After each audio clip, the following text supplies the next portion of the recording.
All right, go ahead. Good morning. Welcome to the Morgantown Area Partnership and Morgantown Board of Realtors 2021 Legislative Breakfast. I am Elvin Callen, General Counsel and Vice President of Governmental Affairs for the partnership.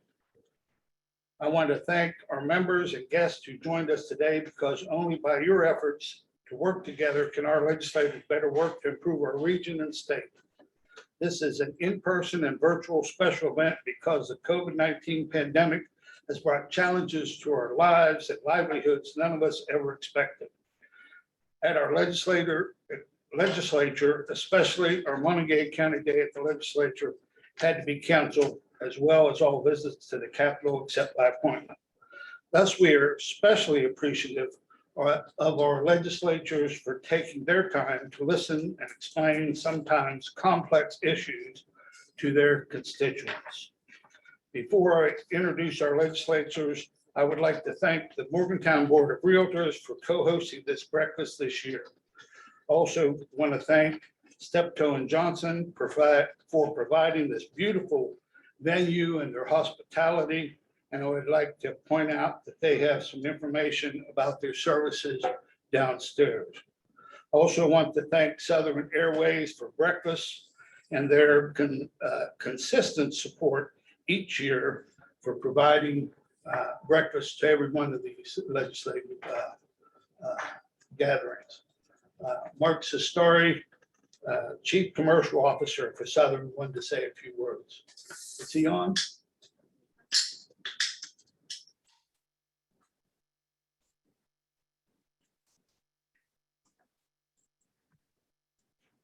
Good morning. I'm sorry that I can't be there in person today, but I want to congratulate the partnership on another successful event, especially in the midst of this emerging COVID reprise. Southern Airways has been proud to be Morgantown's hometown airline for 5 years. We fly to Pittsburgh and have brand new service to Washington Dulles. And Morgantown is one of 40 cities that we fly to, from Nantucket to Honolulu, but it's also one of our favorites. Our relationship with the partnership has been invaluable to us in helping us become important part of your community, and most of all, supporting the good work that the partnership does on behalf of everyone there. So again, I'm sorry I can't join, but please have a successful event today. Thank you, everyone. Thank you, Mark. Also want to thank Mountaineer Technology Consultants for all their assists to make this virtual experience possible today, and our technology and the partnership every day. I want to introduce Senators Michael Caputo and David Seipel, Delegate Barbara Evans Fleischauer, Delegate John Williams, and Delegate Evan Hansen. Delegate Joe Statler was going to be here today, but he has to take a COVID test this morning, sadly, and was unable to be here. Matter of fact, his test is right now. That's why he couldn't even be here virtually. So I'm sorry he couldn't appear. Senator Deitch was also supposed to be here, but I think he has to take care of his kids, because I think his wife had to work. Their biographies and committee assignments and other links are on our website. So all their biographies and information is on there. Go to our webpage, and all their information that you can review at your own convenience, you can read. The partnership is a public-private alliance with over 500 members, comprised of the Chamber of Commerce, Montague County Development Authority, Morgantown Area Economic Partnership, and the Campus Neighborhood Revitalization Corporation, also known as Sunnyside Up, for the betterment of the economic, business, and community development in Montague County and the greater Morgantown area. I'd like to introduce our moderators for today, Chair of the Governmental Affairs Committee and Chair of our 2021 legislative priorities. the chair of our Government Affairs Committee is Melissa Hornbeck. She's a broker with White Diamond Realty on the Morgantown Board of Realtors and is on the board of directors of the partnership. Charlie Russell is an associate at Steptoe and Johnson, where he focuses his practice on banking, real estate, financial services. He's a 2007 graduate of Morgantown High School, a 2011 graduate from WVU, and a BS in biochemistry, and 2017 graduate from WVU College of Law. I want to thank both of them for their efforts, dedication, and time they give to the partnership and the entire community. I now turn it over to both of you. Thank you.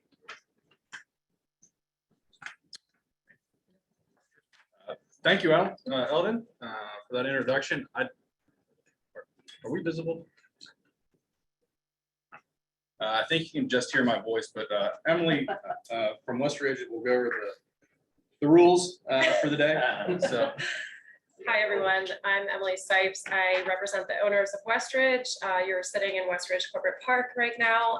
We're very excited to have you here to experience this new phase of Morgantown that we are fortunate to develop. So if you have any questions, happy to talk to you about what we're doing here afterwards.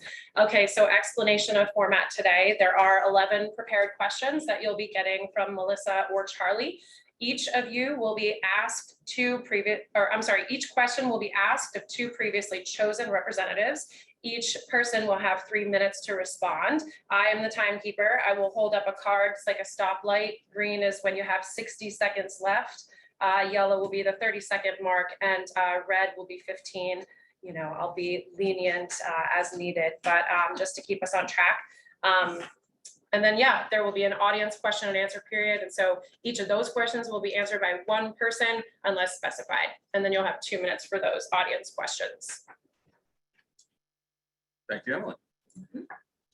All right, I would like to personally thank the subcommittee, Charlie, myself, Emily. We do have one subcommittee member who was unable to be here because of prior work commitments, Bethany Hornbeck with Apis Creative. This has been a group effort that has been just very rewarding, and it's really nice to get back to normal and be able to talk with our elected representatives. And we really appreciate your time and effort to get here this morning. Thank you very much. So all of this being said, let's just go ahead and jump right into it. Our first question is going to be directed to Senator Caputo and Delegate Hansen. Where do proposals for eliminating the personal income tax currently stand? And what are the projected outcomes of the legislature's upcoming session? Do you want to go first? You go for it. Okay, well, I think it's dead on arrival right now. I think the governor even alluded to that.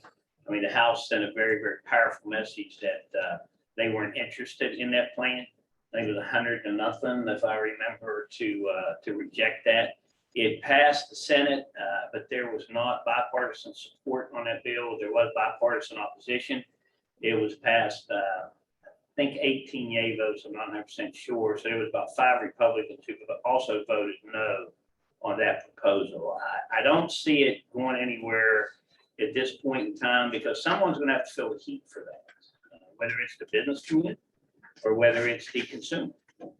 Without increased population, those taxes, we cannot fill that void in the state revenue.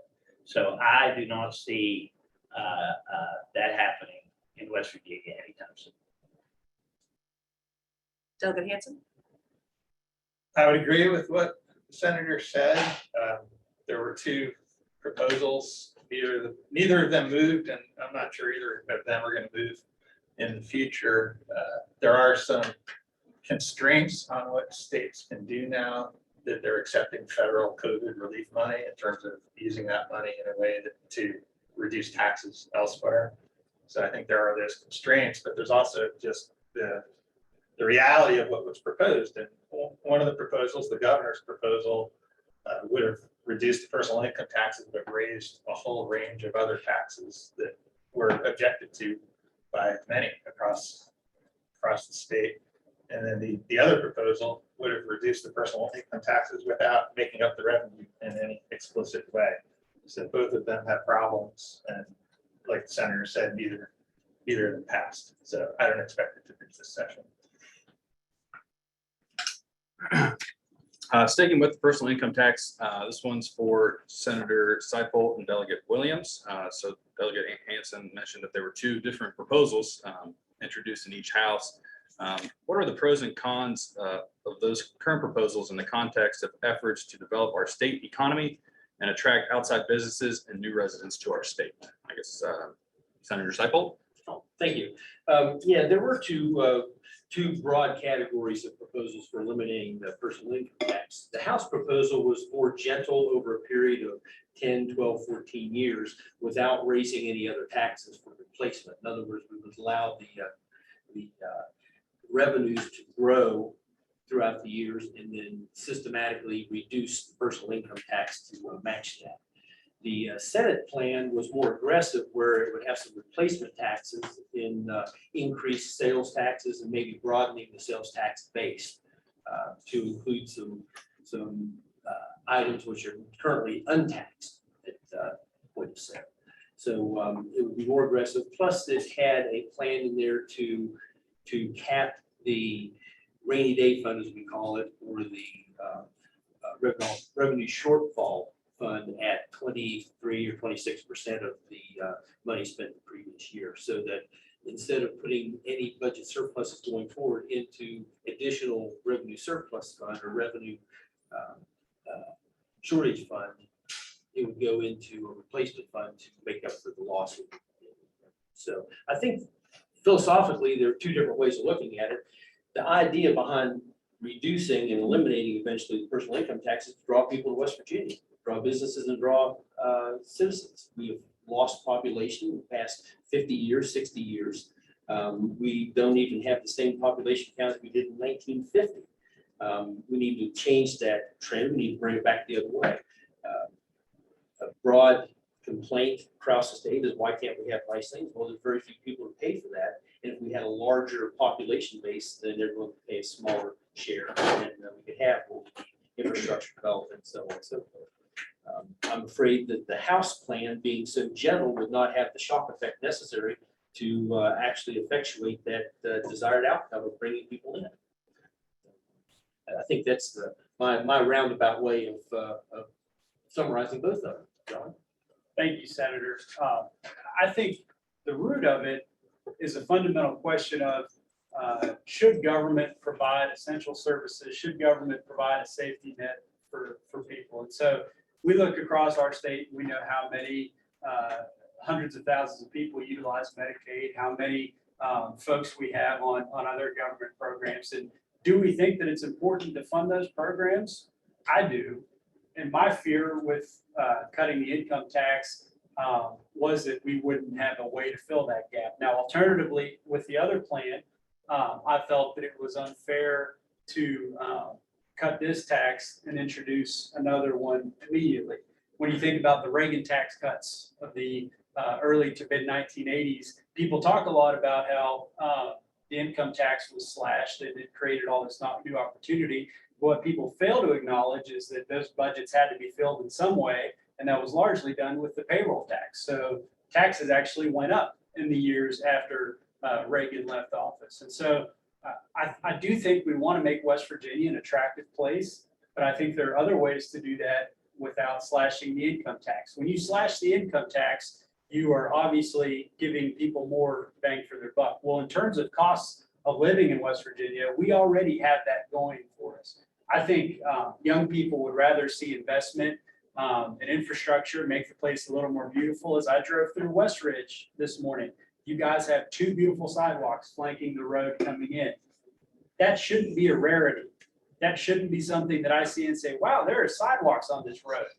Sidewalks should be the status quo. Sidewalks should be the norm. And small, tiny infrastructural improvements like that, once they accumulate, they create a mass positive effect that I think will want to draw people. So my belief is that in lieu of divesting from the people of West Virginia, we should invest in the people of West Virginia. Thank you. Thank you.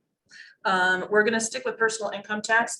We were remiss, however, in the beginning to announce that at the end of all of these questions, we will open this up for public comment and questions. So obviously those of us in person, just raise your hand. You're more than welcome to ask the representatives your questions or state your comments. Online, please use the chat or question and answer option to type in your questions and someone will ask them on your behalf. So I beg your pardon, I had forgotten that. And then the representatives, one representative will answer that question. If there's a specific representative you would like to ask, please let us know, and you will have 2 minutes to answer that question.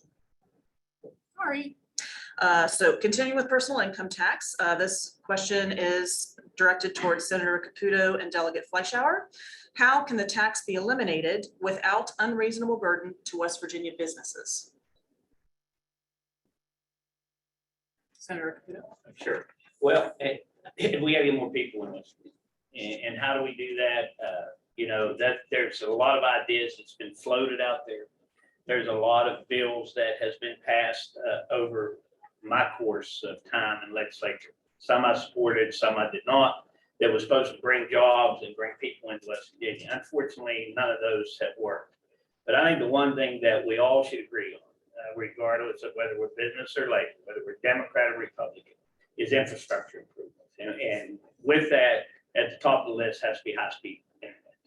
We're never going to grow as a state in West Virginia, excuse me, unless we get high-speed broadband in this state.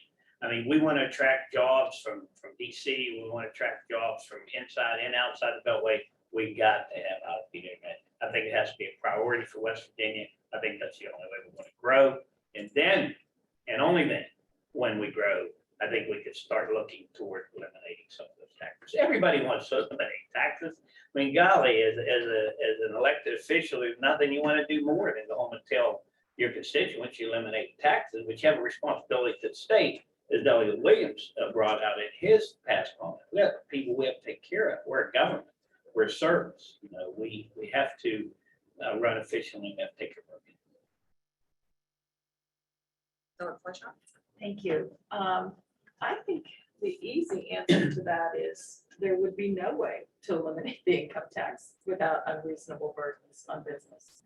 I mean, it's a gigantic gap that you would be making up. And if you look at I agree with Senator Seipel, the shock value, the Senate version was a shock value. And the House version in some way was more insidious because it would be gradual and you wouldn't realize the cuts that you would be making to essential services. All of us are used to having our children educated in schools. And that's one of the biggest things we do as a state. But clearly, there's a constitutional provision that says, you know, that everyone deserves a free and equal education. That's one of the things that was in our Constitution when this state was founded, compared to Virginia, which did not have that. That was one of the things we stood for. Well, we're going to keep standing for that. And if we cut the income tax, who's going to be left to pay for it if we have to make that investment? So I think that we're kind of lucky that the federal government is going to making these ginormous investments in our state. When it comes to infrastructure, when it comes to broadband, it's really, really, really exciting. We couldn't have done that on our own, but our whole country is going to be helping each other to deal with the deferred maintenance of gradually. We have eliminated a lot of business taxes in West Virginia, a lot. And I personally don't think things are better. I mean, I was driving with my sister who came from California on Van Boers, and these torrential rains we've been having, you know, have come down the second hill, and it's just like a third world country. And I said, do you have any roads like this in your state? And she goes, no. I mean, we have a lot to do to fix up the state, and we are lucky that we're going to be starting that task. And we're kind of lucky that the federal government is saying, if you want this money, you can't have an income tax done.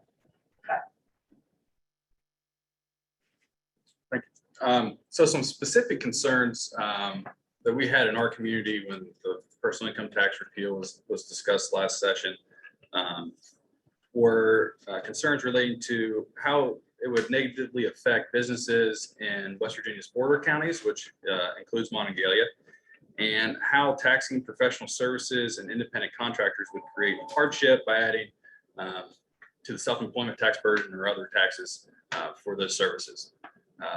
So Delegate Hansen and Senator Caputo, could you address ways to curtail those concerns, or if an income tax repeal was offered, if you know, taxes on professional services and whatnot could be avoided?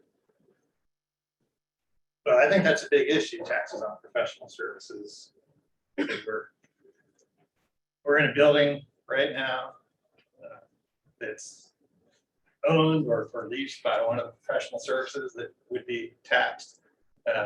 Should that provision get passed?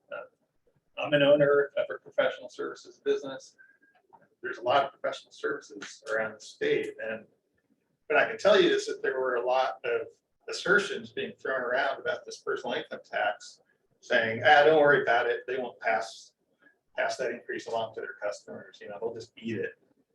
They're making enough money. You don't have to worry about that. But I can tell you it's not what happened.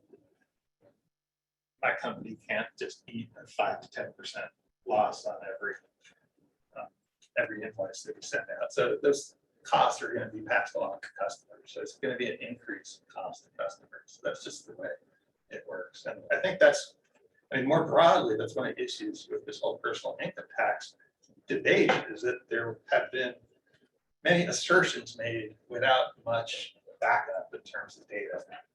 And I think the most fundamental assertion that was made without any real backup is that this is going to bring an influx of people into West Virginia, as if the personal income tax rate is at the top of people's lists in terms of where they choose to live and where they choose to grow a small business. And I just think that's not true. I know that in terms of developing my business, it had nothing to do with personal income tax. I know young people I talk to, none of them probably could even tell you what the personal income tax rate is. They're concerned about other things like Delegate Williams mentioned, infrastructure, recreational opportunities, fairness legislation, having an accepting community where people feel welcome. These are the types of things that would bring people into West Virginia. You know, taking care of our environmental liabilities, having energy and environmental policies that are grounded in science and reality. These are the types of things that people notice when they think about where it comes. So I'll leave it at that. Well, I don't know what I could add to that, to be quite honest with you. And that was very, very good. I mean, it's certainly going to negatively affect a lot of businesses such as this that are looking for a place to locate. Are they going to move to a state where they have to, and they're going to pass the tax?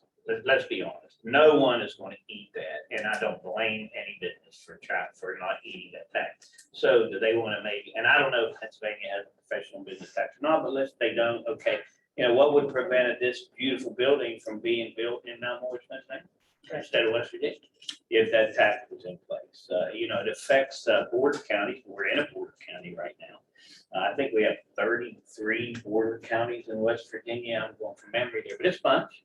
And you know, they're deeply concerned about, if you drive up in the northern panhandle, you can drive 20 minutes either way, be in another state. In the eastern panhandle, the same way. So there's big concerns for border counties. And I think it would absolutely negatively affect economic development in our beautiful state and cause a lot of our business.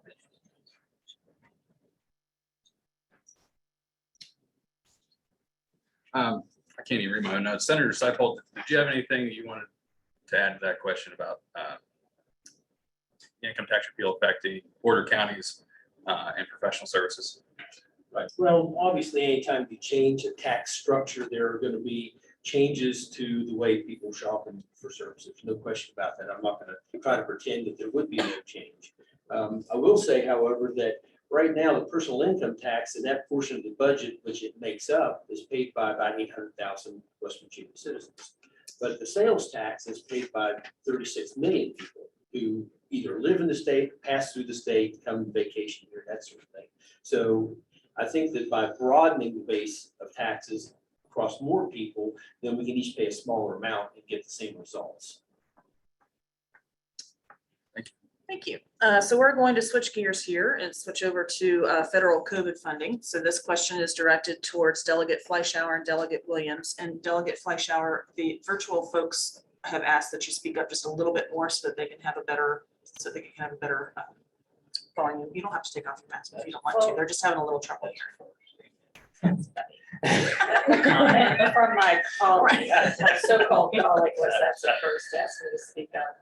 So our first question on this topic, again, for Delegate Fleischauer and Delegate Williams, how is federal COVID funding currently structured in West Virginia? And what changes in this structure do you see coming?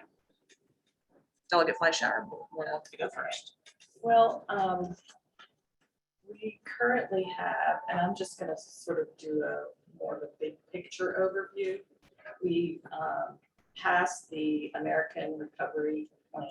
I think it's AARP is the acronym. That was passed by Congress. Senator Manchin's the only of our federal representatives that voted for that. I'm very thankful that we have that. And there is some of that money has been spent, but not all of it.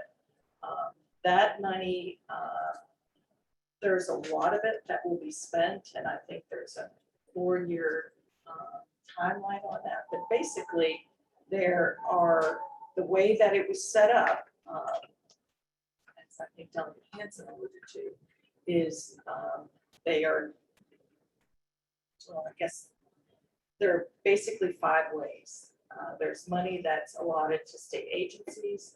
There's money that's allotted to, that the legislature will have a say in funding. There's money to cities, there's money to counties, and there's money for grants. And it's very confusing if you think about it. And there are lots, there are categories that each entity, for example, there's education funding that will go to government, either school boards or the State Department of Education. The grant funding is kind of interesting. There are opportunities. One of the issues that I'm really interested in is how can we prevent people who are incarcerated from dying in prison because they're in close quarters and they might get COVID. But when they come out, what kind of services do we have? They are all going to just about eventually get out. And do they have a place to live in our community? Do they know how to use a smartphone? Can they apply for anything online? So that's interesting. The Senate has passed the infrastructure bill. There will be an enormous amount of additional funding that is primarily transportation related and broadband related. And, I think we're gonna have to wait a while for that, but there's much more on the way. So that's the sort of the big picture. A lot of that funding can be used for transportation. A lot of the current funding can be used for transportation and broadband, which is something that I favor is expansion of broadband. Delegate Williams. Thank you very much. I don't know that I can cover that any better than my colleague did. I guess I will speak specifically to one issue, which a lot of people were talking about last year during the pandemic when the governor, when the legislature was out of session, the governor had full authority over these hundreds of millions of dollars that were coming in. That is now changed. We did pass a bill that makes it so that, thank you, Barbara, so that if more than $150 million is spent, then that requires legislative approval, which only makes sense. That does coincide with every bicameral government form of spending, is that the legislature has the power of the purse. And that's what we contended all of last year. No one person in government should have the authority over such a large proportion of funds relative to the state budget. And so now the legislature will have more oversight, and I think that's only a good thing. Thank you, delegates. Next question is for our 2 senators. How will federal code funding be used to improve infrastructure across the state and more particularly in north central West Virginia? Senator Seipel, you go first. Oh, thank you. The funds will have to be appropriated by the legislature, as was mentioned earlier. And we have a newly created Office of Broadband, which was placed into effect this year, and I think it's operating now, which its sole purpose is to get accurate details and mapping for where broadband is available, where broadband is not available, and to raise the base metric for what broadband constitutes. 25 megabit down and 4 megabit up, I think is what was in the code. I don't remember exactly, it's been a few months. But actually, there are a group of individuals now who are focused entirely on that. And so they will be able to, and they've already started collecting data through different speed tests, which are widely available. And anytime a person in West Virginia uses a certain speed test, it will come back and provide them, fill in the blanks and provide them with areas we know. For instance, where I live, which is 2.5 miles out of Kingwood, there's 100 megabit service in Kingwood, and I can't get DSL at my house. But I use actually my cell phone or wireless for my broadband. So those kinds of things will come up, and it helps us distribute the money appropriately to places which are not only unserved, but more appropriately, more importantly, underserved. Maybe they have broadband access, but it's not adequate. So that office will be great for broadband. Now, water and sewer, of course, we have in place already the development office, which is ready to receive those funds. And through the process which is in place already, when the community needs potable water, or if the community needs sewer and upgrades and whatnot, there's an application process through the regions to handle all that. For roads and bridges, we already have an inventory of what is lacking in our state. It's not a question of where the money needs to go, but more a question of when can we get the money put it in place and get it out. Of course, one problem that I see going forward is with a glut of money coming in, there will be few contractors available. So we'll have to be smart in how we spend it. We can't bid everything out tomorrow and expect 10 contractors to do the work of 30 contractors and get a good buy on that. So it's important that we're smart going forward. And we actually have a little bit of time to spend this money. I think that the appropriations need to be put in place by 2024. So we have 3 years for the appropriation, and then they have to be spent down by 2026. So instead of rushing out there and trying to do everything overnight, let's have a structured, planned approach and try to get the best bang for our buck. Senator Caputo. Sure. Before I talk, I promised Bob Beach I would give his regrets to everybody today. Something came up at the last minute. I know Eldon mentioned it, but he wanted me to call. Yeah, we had to call an audible on all of our questions. So. Yeah, I see that. But, I'm not sure the House passed that bill yet. I know the Senate passed it, but I'm assuming the House is going to accept it if they haven't. So I think clearly our biggest priorities have to be water and sewer. There's no question about it in West Virginia. Road improvements and broadband fit right into that category. And as Senator Seipel said, we've got to be meticulous in how we do this and how we spend that money. We need a good plan in place. I don't think we should start throwing a bunch of money at some providers that really haven't done a good job for West Virginia. I don't want to call anybody out, but I get a lot of complaints of, I have people in 2 miles from my house, as Senator Seipel said, that are lucky to have dial-up internet. And, if you come 2 miles the other way, you have high-speed internet. So we have to look at the underserved. We got to look at that middle mile. We got to look at that final mile. I think we really, really need to get there. And I think this is where the money has to have a priority. But there's one thing that a lot of us don't think about. When I was preparing some answers yesterday, and I talked to our staff rep, she made clear to me that we have 170 dams in West Virginia that are considered high hazard. Now, that's something we don't think about. It's something that's not on any of our radar screens. Fortunately, none of those are in Montague County. There are a couple, I believe, in Marion County, but 82% of them are 40 years old or older and are not in compliance with modern engineering. So, I see everybody making these faces, and it's true. I mean, we can all remember the Buffalo Creek disaster way back when that wiped out an entire community. And it's going to take like $100 million to fix the 25 worst dams in the state of West Virginia. So I just wanted to put that on everybody's radar screen as something we don't think about as infrastructure improvements, but it's something that is absolutely a must do. Because if those fail, we have extremely, it could be lost of life, it could be lost of community, and it's just devastating to the area that failed. So that has to be included in our plan. All right, wrapping up this topic, we wanted to circle back around to specific interests in our community, and Senators Seipel and Caputo have already touched on water and sewer. We're directing this to Delegate Hansen and Delegate Fleischauer. Of course, you can fill in any blanks that you feel necessary there. Our other specific topic we want to discuss on how to best utilize the federal COVID funding is with economic development, specifically within our community here in Montague County and the surrounding areas. Delegate Hansen. Thanks. I would like to talk about water and sewer. Absolutely. You're the scientist after all. So, and this is something I spent a lot of time on both professionally and at the legislature. And like the senator said, this is a fundamental economic development issue and a big challenge. And it impacts not just people having clean water to drink, but it impacts flooding as well, like Delegate Fleischauer brought up.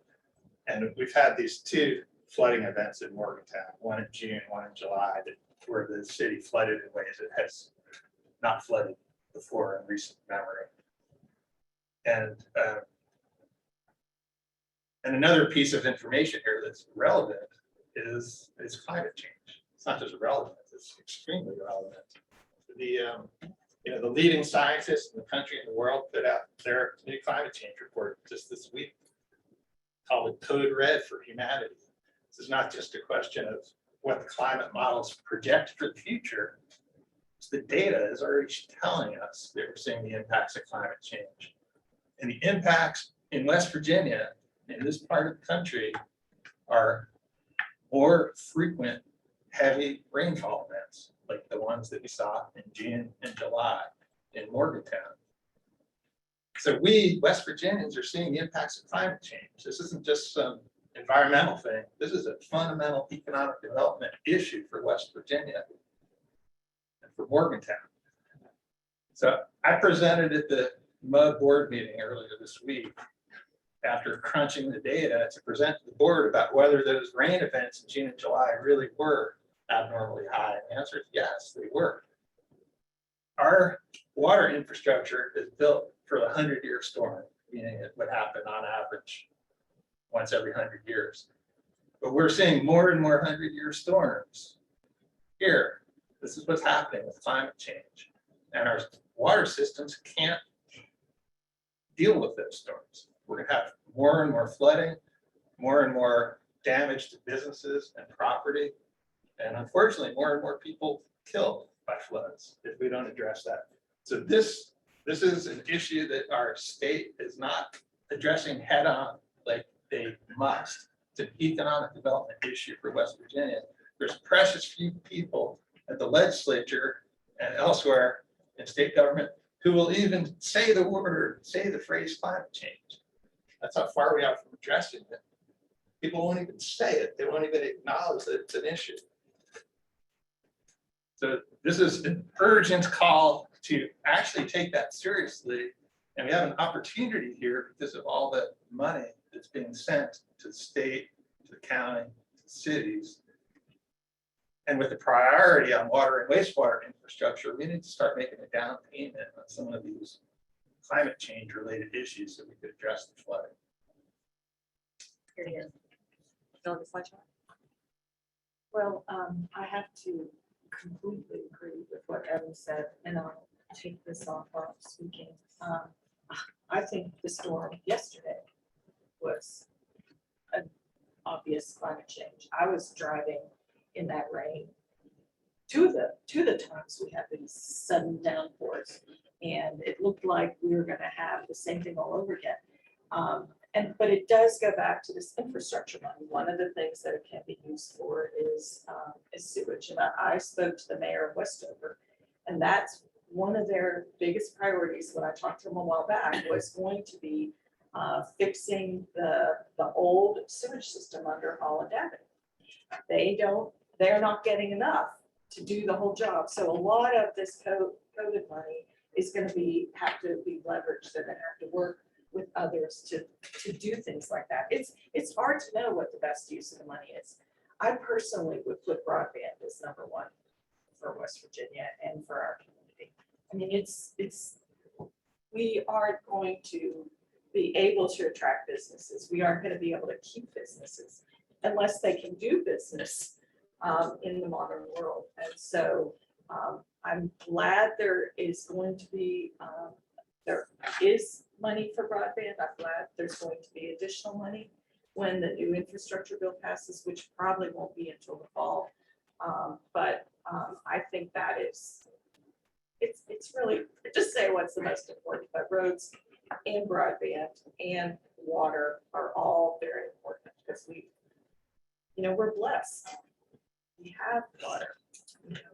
California is experiencing, and Oregon and Washington, which have never had the kind of wildfires that they're having. They haven't had that they have a different issue than we do. But I do think that we could use some help from the business community to be talking about climate change.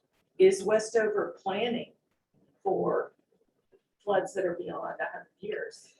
Our engineers, our service providers that might get taxed more if we pass income tax reform, are they planning for torrential rain? I think we all need to change our way of thinking because we are past the stage where we would say climate change is likely. It's here, and we have to adapt to it, and we have to improve and make sure it doesn't get worse, and that we don't hit the tipping point of the Arctic melting. Thank you. So that concludes our policy bucket. Now we're going to go into our growth bucket of questions. So business and resident recruitment and retention. Senator Caputo and Delegate Williams, what are the strengths and weaknesses of current and proposed policies for recruiting outside businesses to West Virginia? Senator, if you want to lead off. Sure. Well, certainly I think our strength is our people in our beautiful state. And I think we have to do we always have to improve on the way we get that message out to others. That's certainly, I believe, our strength. Some of the things that we've always heard from the Economic Development Office that they believe would help is a closing fund that would help seal deals for new businesses that want to come to West Virginia. And we also need more site readiness. We hear that all the time. You have a site ready. We want to move today. Is it ready to go? Another weakness that I'm deeply concerned about is we got to quit passing laws that scare companies away from West Virginia. I mean, we debated a transgender advocate bill for days in the legislature. And every Fortune 500 company that I'm aware of has non-discriminatory policies in their workforce. We can't even pass an equal housing bill in West Virginia, so we don't discriminate against people because of whom they love to make sure they can have housing. They can't be discriminated against by landlords. And those kind of bills, in my opinion, don't do anything but make people look at us that we're backward, that we're not inclusive, that we're not forward thinking. And, it surprises me that we can even get companies sometimes like Amazon and those folks to come here because, that's not the way they think. That's not the way their corporate boardrooms think. So, but if they feel that's the way we think in West Virginia, particularly the elected officials of West Virginia, I don't think they want to come here. So I think little things like that mean a lot. I really do. And, most of us here have been fighting that battle for years and are very supportive of inclusiveness and rights for all, regardless of who you are, what you look like, where you come from, and who you love. And I think it's very important to move West Virginia forward. Yeah, I think Mike hit the nail on the head. I think for me, it's sort of the chicken and the egg problem, right? I mean, do companies not come here because we don't have people to work for them, or do people not come here because they don't have jobs to work at? And so when you think about that, there are sort of surgical approaches that you could take in terms of trying to bring companies here, trying to bring people here. But maybe that approach wouldn't accomplish both goals at the same time. So let's say, you thought there were corporate tax cuts that could bring companies here. Well, that's not going to bring the people here. So what could we do that will simultaneously be attractive to companies and to their potential employees? And I think Mike hit the nail on the head in speaking about social issues. And I don't think we have to think about social issues as, this culture war, with sides tugging back and forth. Don't think about social issues that way. Just think about the social issues in terms of how do I want my neighbor to be treated? Do I want them to be treated the way I want to be treated? Or do I want them to be at risk of losing their job, losing their housing because of a part of their personality that has nothing to do with their being a tenant or an employee in a workforce? And so I think small, basic steps like that would go a world of way in drawing the kind of companies we'd like to see and the type of qualified workforce to work at those companies.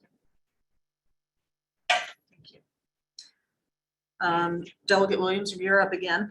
Okay. But we're also directing this question towards Senator Seifolt. Specifically, what policies are currently on the floor for maximizing the effects of Ascend West Virginia and promoting influx and retention of our residents? Well, I'll tell you, a bill that I was really excited about last session that we were able to get passed is the complete overhaul of the ABC laws in West Virginia. And this might seem small, it might seem insignificant, but some of the things in there that are going to allow you to make it easier for businesses to get liquor licenses. It expands on a bill that I got passed a couple of years ago, which allows breweries to distill and distillers to brew. Before that, those two applications had to be segregated. You couldn't do the same under one roof. And again, this might seem small, but the craft brewer industry is a significant booming industry, one in which millennials, my generation, really like to take part in. And so I think fostering that industry, doing what we can to help it is huge for bringing young people here. Aside from that, is in terms of anything in tandem with Ascend West Virginia, I haven't heard of anything on the table that's going to be brought up this next legislative session. However, I am excited to look at the results to see how many people Ascend does bring in. And then I'd like to be able to demonstrate the tax dollars that brings in terms of having this new $90,000 salary here. What has that person paid in taxes? And if we can demonstrate that the money that Ascend shelled out brought money into the state of West Virginia, should then the state of West Virginia consider ponying up some cash to bolster the Ascend program and bring even more West Virginians forward? That's a question that has to be answered, but I'll look forward to seeing what it is. Senator?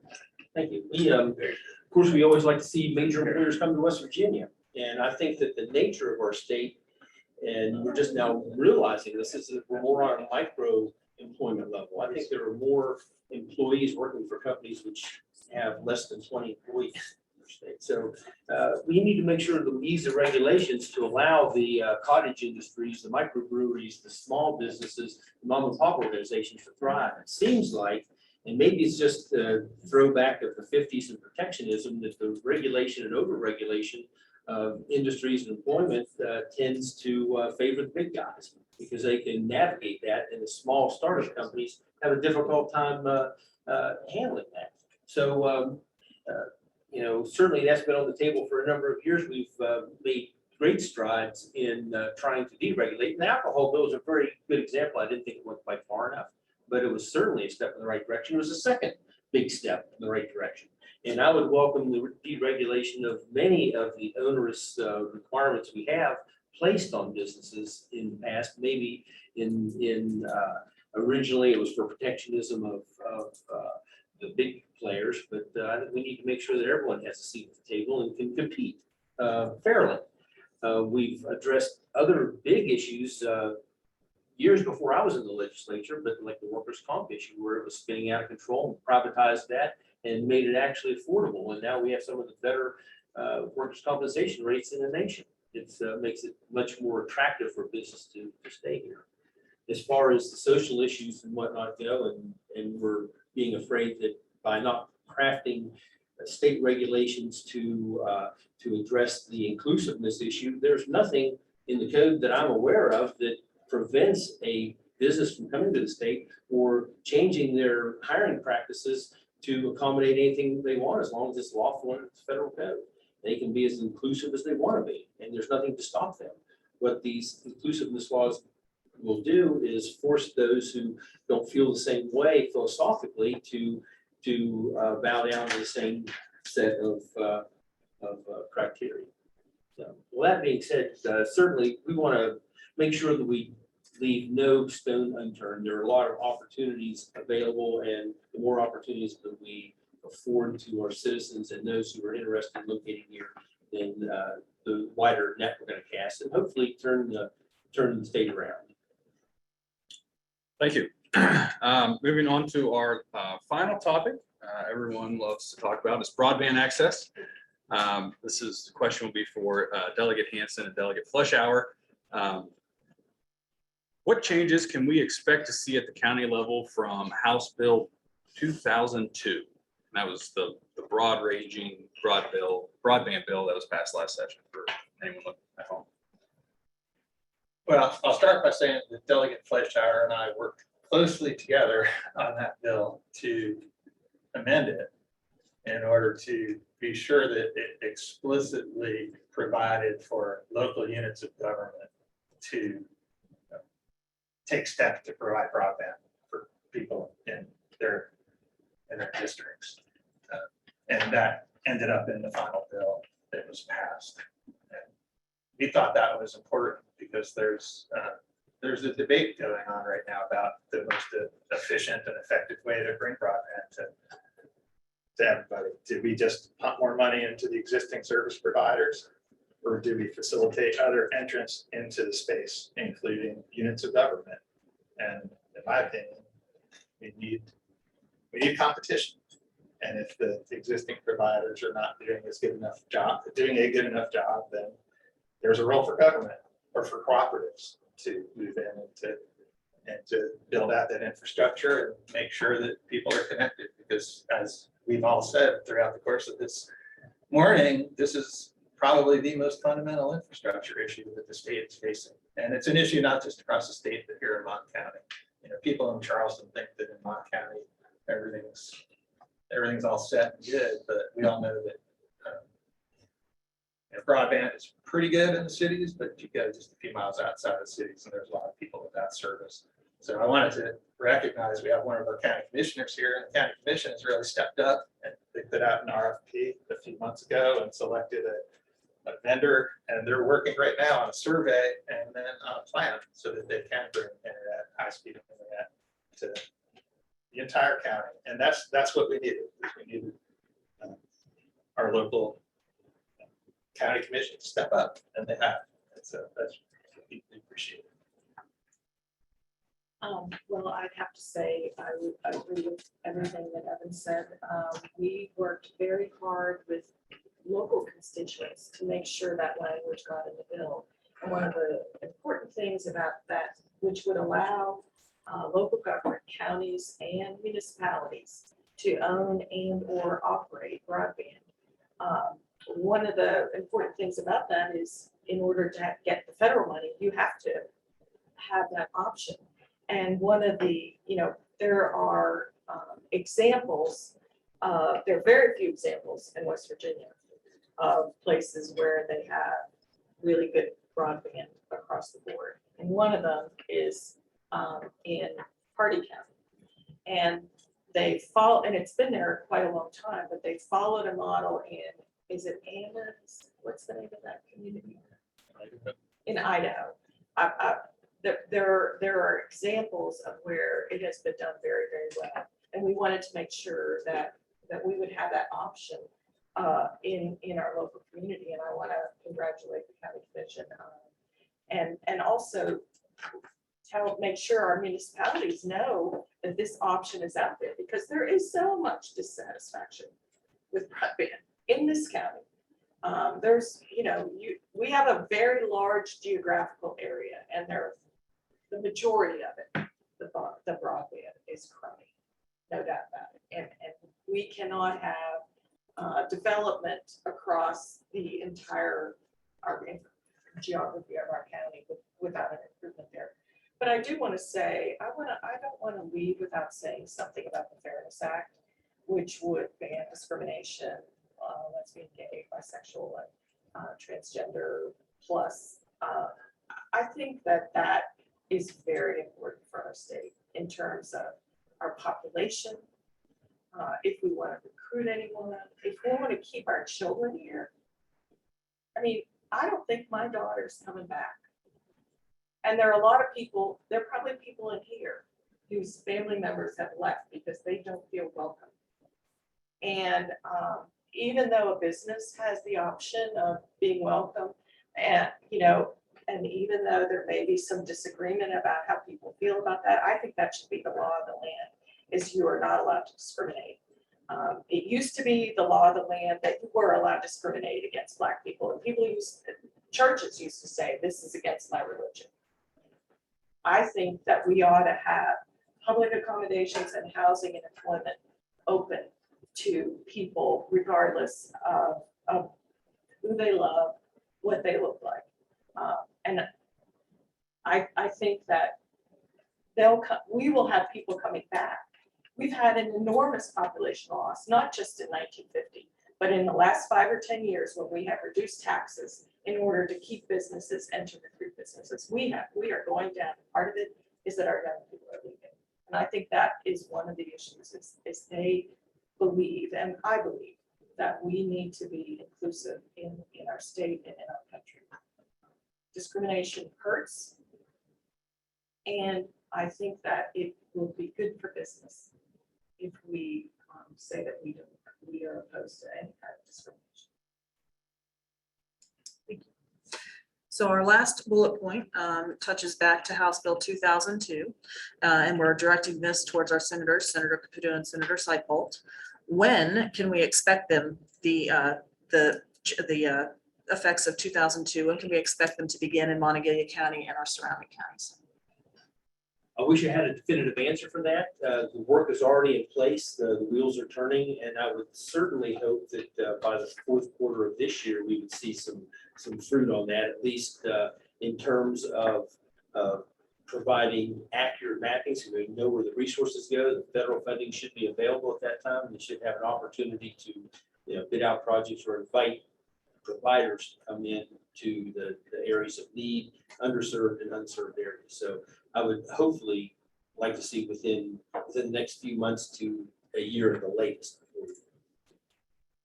Yeah, I think it's hard to give a definitive timeline as well. The bill is broad and it gives them a lot of latitude, but I think the work in Montague County has already began.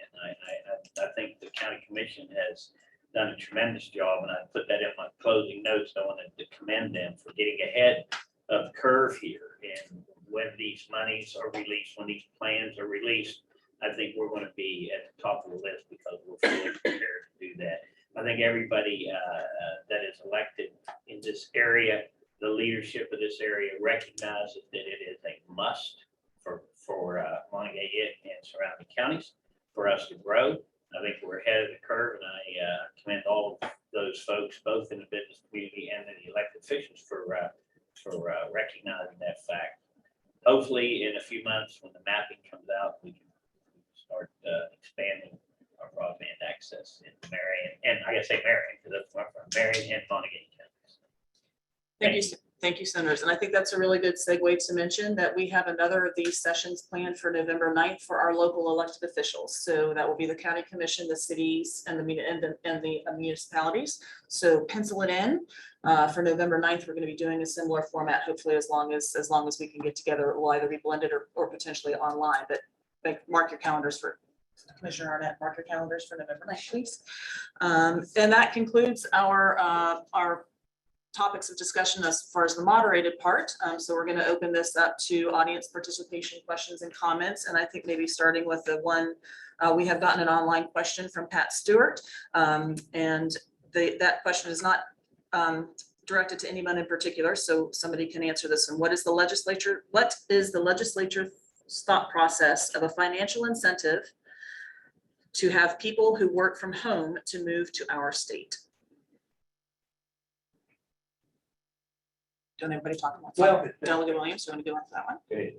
Yeah, I can't speak for the entire legislature, but Pat, this is what I was trying to touch on earlier. So the distinction should be made that the Ascend West Virginia program, that is not a state-funded program. That is a tremendous gift that we've been given by a benefactor that has contributed that to us. And so my goal, however, with Ascend West Virginia would be able to see the average participant, they come in, taking into account the $12,000 that they're given, what is the tax effect of that? Are we making more in tax dollars than we would be giving them? And how long does it take to get back to that point? And if there's any point in which, returns are seen in less than 3 years, I think that's a pretty good investment to see those returns come back after 3 years, especially considering that they're going to continue living here in perpetuity. So I think the Ascend pilot, I think it's great that it's funded from outside the coffers of the state of West Virginia, but I think we do need to look intently at the results of it and see if maybe we need to consider putting our own skin in the game and trying to increase the turnout. Yeah, I'd like to just touch on it if I might, because this is kind of personal to me. My son-in-law was about to move to the DC metro area, and COVID came along. So they offered him the same job to work from Fairmont, West Virginia. And, he cleared out a spare bedroom. He's making decent money. I get to see my grandson every day. They just bought a new home in Brookhaven. They moved to Morgantown, and all because he had the opportunity to work from home. So I think the successes will be tremendous. I mean, he couldn't have made that kind of salary working here somewhere. So he's making DC money and he's spending it here. What better combination is there? So I think we need to really, as I said in my opening remarks, work on our strengths, the beauty of our state. People that love outdoors, if you love the whitewater, you're into hunting and fishing, if you're into skiing, we've got it all. We just got to be able to sell it, and we got to have the broadband here to attract those jobs. I think that, one business I think is really going to suffer because of the pandemic is commercial real estate. I think people are going to recognize that, I've had this big footprint of an office for all these years, and I've got people now working from home, and I'm getting the same results or maybe better, whatever the case may be. And everyone's saying, well, I want to continue to pay for that kind of space in urban areas. So there's good and bad with every scenario, but I think we need to take advantage of that. And I think if people could make that kind of salary and pick a place they want to live to do it, I think West Virginia should be confident in that. Any questions from the in-person audience? Just add one more thing. I wanted to mention our colleague Danielle Walker. She couldn't be here today because she had illness in her family. And I just want a shout out to Brad and Alice Smith, who made that very generous donation to WVU. The state has stepped up with tourism, marketing, and also the state parks are stepping up as part of Ascend West Virginia, but it is really a private donation that was very generous. Brad was the president of Intuit, and he still maintains a home in West Virginia and also goes back and forth between here and California. It's a really interesting experiment. I think that we as legislators owe it to them to see, other states have this, Vermont has it, lots of other states have it, to make sure that we measure the effects of this and try to improve on it and recruit some of these people, bring some of these people back home so that we can be more prosperous. Can I hit one point that the senator touched on? I'm sorry. He was talking about outdoor recreation, and there was a study done by WVU on whitewater mileage and trail mileage, and it found that West Virginia has comparable whitewater and trail mileage to Boulder, Colorado and Asheville, North Carolina. We don't think of ourselves as having that much. Certainly the outside world doesn't think of it. The only difference is they have better outdoor infrastructure to get people to go do those fun kind of things. Whereas in West Virginia, some guy tells you to take a left at the fourth, then park up on the side, and then you got to find. We got to change that. We got to have access to these things, and so that's going to be a big part of what the state's going to try to do in partnership with the Senate West Virginia. I would have to add that I agree with the two delegates and senator and everything they says. I'm not sure, however, I guess I'm kind of on the fence as to what kind of involvement the state should have in augmenting that. Because I think for the businesses are finding, and maybe their hand was forced a little bit because of the COVID year, that it's sort of self-fulfilling. They're finding that they're actually more efficient by not having that large corporate footprint somewhere. I know my son was a software developer and works locally. And I guess the president of their company is considered, maybe we don't need, 5,000, 8,000, 10,000 square feet. Maybe we only need a conference room and we'll come in every once in a while and talk. And he works from home and he has for the past year and a half. I guess from my perspective, sort of old school, you think, well, gosh, look at me, I'm goofing off. But the reality is when you don't have the oversight and you're able to work at your own pace, you might sit down and really focus for 2 hours and take a break for an hour, focus for another 2 hours and actually be more efficient. So maybe this has been sort of an experiment in work ethic and ergonomics, for lack of a better term. We've had this old 20th century mentality of what a worker should do instead of looking at the worker and saying, what can you do and what's the best way to accomplish that? So we're kind of turning that pyramid around and hopefully it's a good thing. I mean, I would like to see more decentralized type businesses who are going to cut down on road travel and maybe reduce the need for some of the improvements and larger highways and things like that if everybody's not rushing into Morgantown at 8 o'clock in the morning. And so I think this maybe that year of challenge is actually going to pay some dividends. That being said, thank you so much for this opportunity. I think it's very beneficial for everyone involved. Does anyone from our in-person audience have any questions? Or, yeah, Dan? Dan Miller with Potesta. With all this money that you've talked about that is being available to the state and counties, I would like to know kind of a continuing effort to make efficient the various levels of government. What kind of incentives do you think would work best to help improve the efficiency? And I'm speaking of like municipalities joining together as an individual group and not bickering over territory as to how to spend money. So, we've got Star City, Granville, Morgantown, Westover. If you could join those together, everyone knows that the efficiencies would be great. And what kind of incentives can you do as state representatives to help this idea move forward? Because we really haven't seen much move forward in that direction. And it's going to take, I think, the incentives from a state level for that to occur. There's nothing in state code to prevent the combination of municipalities or counties for that matter. There were a couple bills recently, and I apologize, I don't remember whether they were ever passed or not, but I do remember talking about them, which would incentivize counties to combine, and provide in, I think, school boards and things like that, give them some incentives. I don't remember the details of it. I'm fully in favor of it. I hate to compel someone to join, someone else, but I've said it for 30 years. If the 5 municipalities in the Morgantown area would combine, what a political powerhouse that would be. It would probably be the largest city in the state, and why they won't, I can only say that they have their own agendas. Yeah, that's right. And they need an incentive to get over that, I think. One thing we're doing related to the American Rescue Plan Act money is communicating with our local leaders about what they want to spend their money on and seeing if there are opportunities to stack the money and use the city, county, and state money for the same projects. And I guess that goes for regional projects across different municipalities as well. There are ways to work together and to realize efficiencies without actually combining the governments into a single government. So I think we're looking for those opportunities too. Thank you.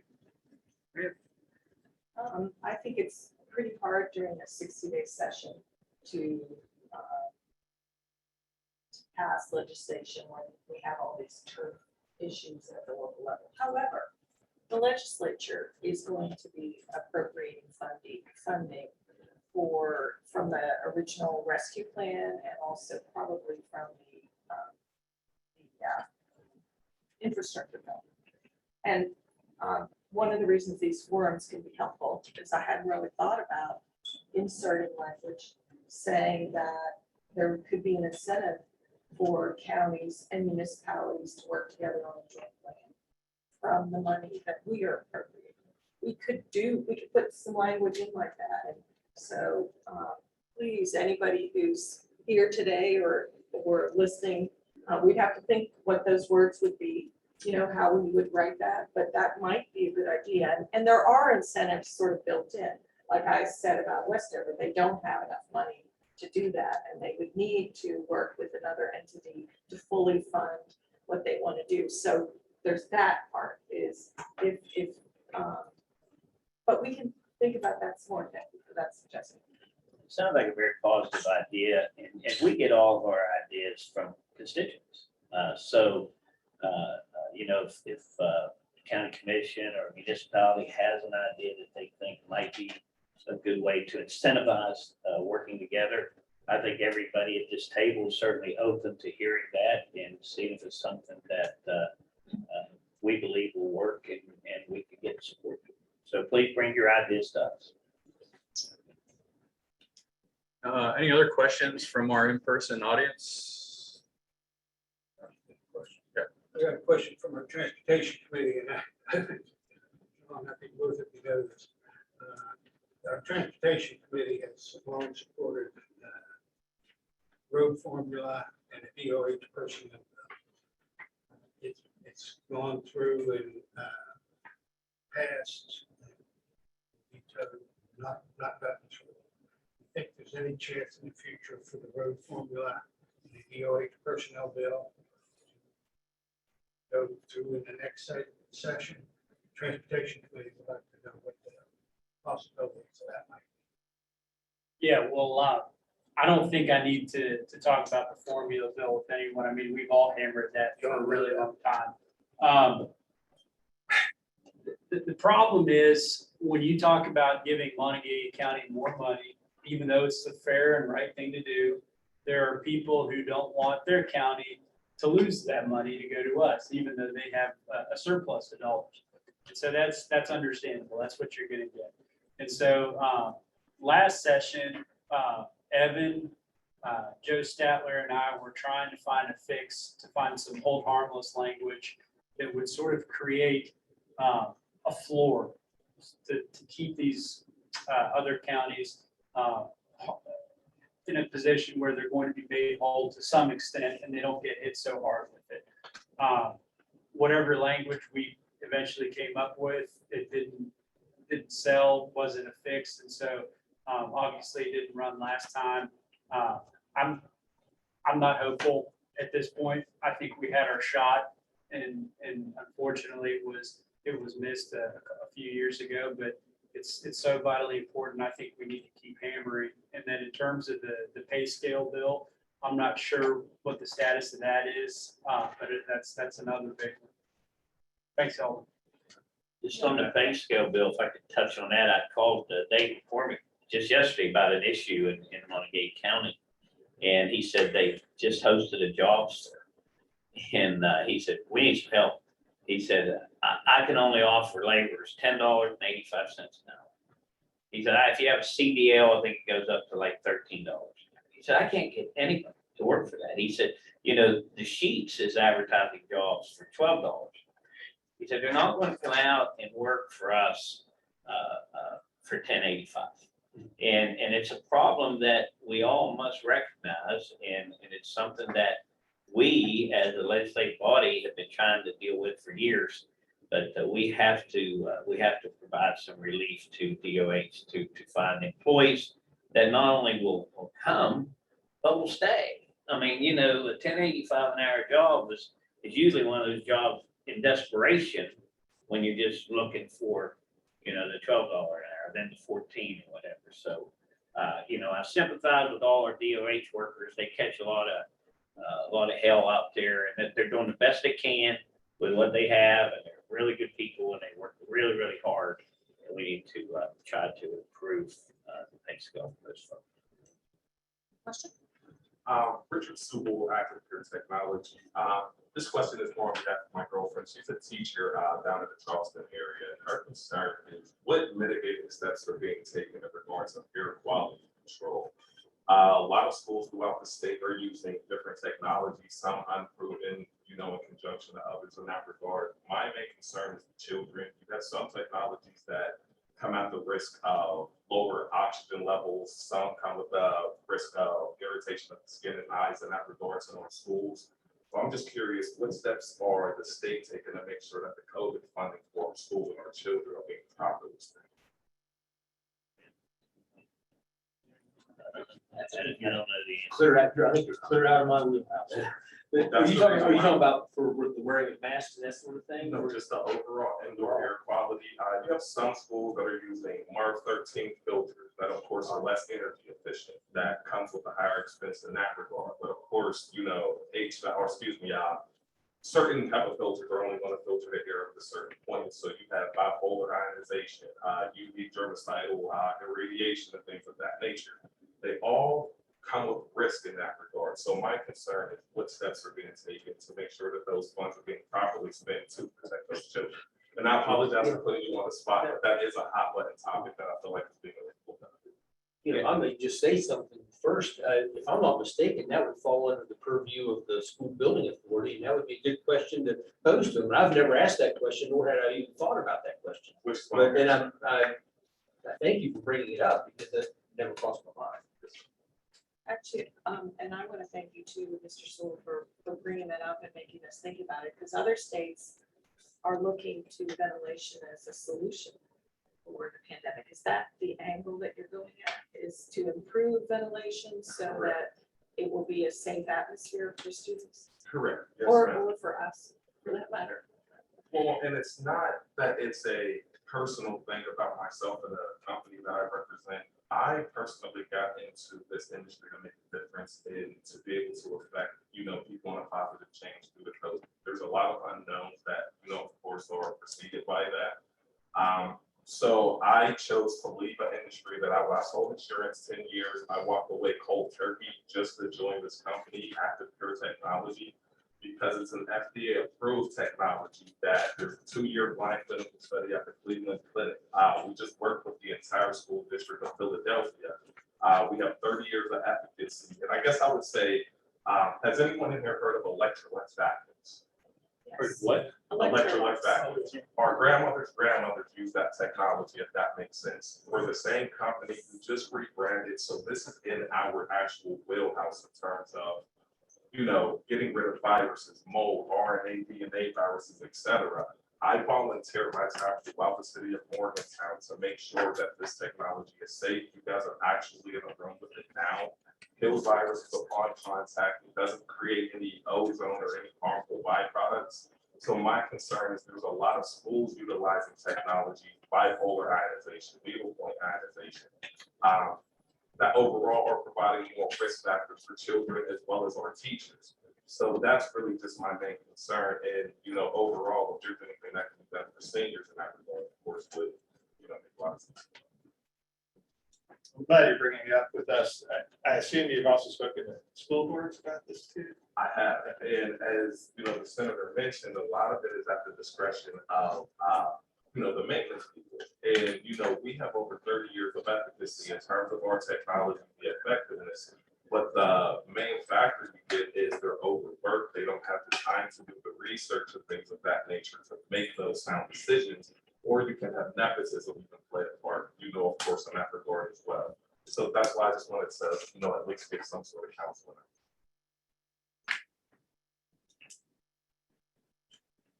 We have 2 questions came in online. They're sort of related, so I'm going to do my best to consolidate them into one, sort of summarize them. So it concerns the metropolitan statistical area for Morgantown. So it's currently Monongalia and Preston County are an MSA.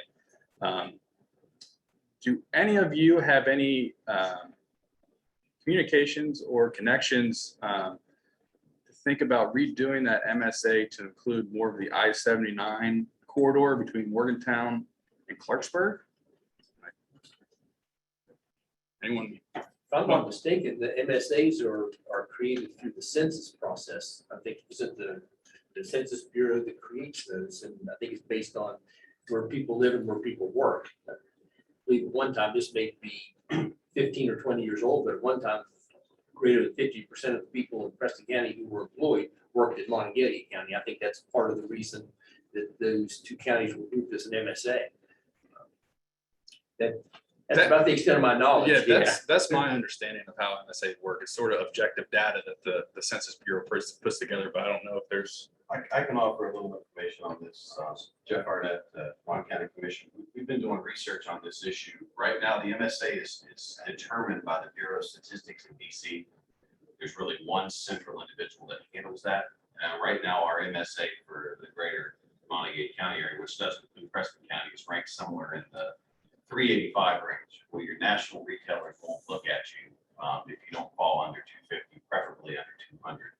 So the push has been, what we'd like to do, if we can get the proper meeting structures, is to include the high-tech corridor and include Greene County, who's currently not in an MSA at all. Washington County it goes to Allegheny County, but Greene County's sitting there on an island. I think if you bring most of those citizens probably shop here, and a lot of them work here in Montague County. So if we could get that put through, that would certainly improve our rating and give a whole different light, different look at this area as far as national retailers, Fortune 500 companies.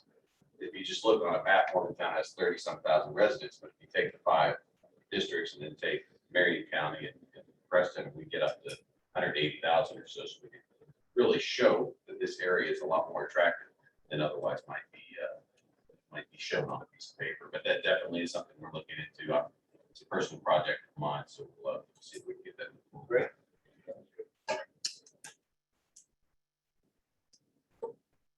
Any other in-person questions?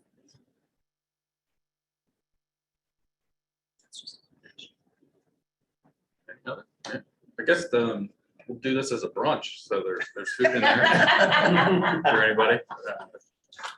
Thank you. Yeah. This was very informative and we appreciate your time again. Thank you very much. Alderman closing remarks. Is there any, I always give the legislators, since you give your time, one last chance, if there's anything that you really have not covered, you'd like to cover. Just like to extend a thank you, because I always feel like I learn more than you do. And, it's a two-way street, and that's what we have to do is break down those communication barriers. Great, really appreciate that. That would wrap up our questions. We want to thank you very much. It is quite a privilege to have you join us and answer our questions. We work very hard to get our membership issues out. We want to thank you for putting yourselves out there and address our public and business community. I would like to also thank our moderators, Melissa and Charlie, for their work and commitment to the partnership and to the community. I want to also remind everybody that this meeting will be on Facebook and on our website. This concludes our 2021 legislative breakfast. Thank you and have a great day. Please Thank stay you all. for breakfast.